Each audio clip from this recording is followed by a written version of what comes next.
Hello. There's lots of research to indicate that the most successful companies, firms, organizations, they all have the right culture. And one of the most important features of having the right culture is something known as psychological safety.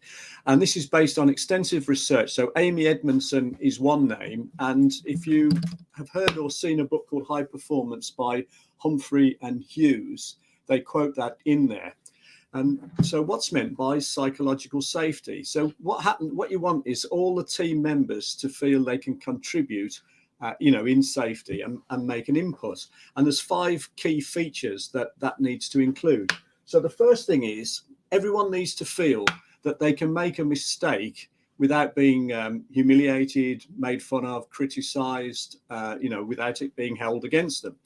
Because again, all the research proves that unless you're prepared to make mistakes, you never actually do anything, because the only way to actually succeed is to make more mistakes and to learn from those mistakes. So can you make mistakes and not be humiliated or ridiculed or have it held against you? Second thing is, if there's an issue or a problem, do team members feel that they've got the power, if you like, to actually raise these issues or problems? Or do they just keep quiet because they think if they raise issues, they'll be seen as, troublemakers, raising problems, rocking the boat? So is there a freedom to actually raise issues and problems?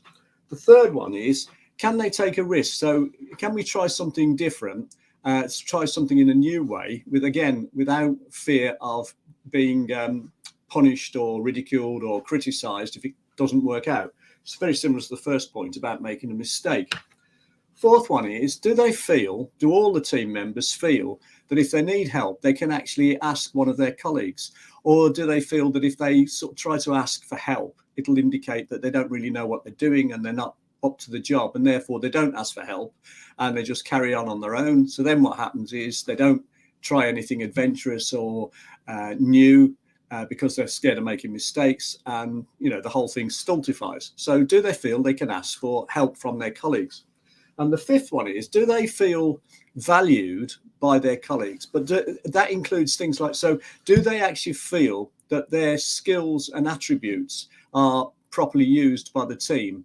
Or do they feel as if they're not really performing to their full potential and they're not really getting the opportunity to do so? So do they feel value, or their skills being utilized? So it's quite interesting just to evaluate your business's team, if you like, on those 5 criteria, and ask yourself, how do you stack up in terms of what is seen as being the ideal culture to be a successful organization? Hope you found that interesting. Thank you for watching.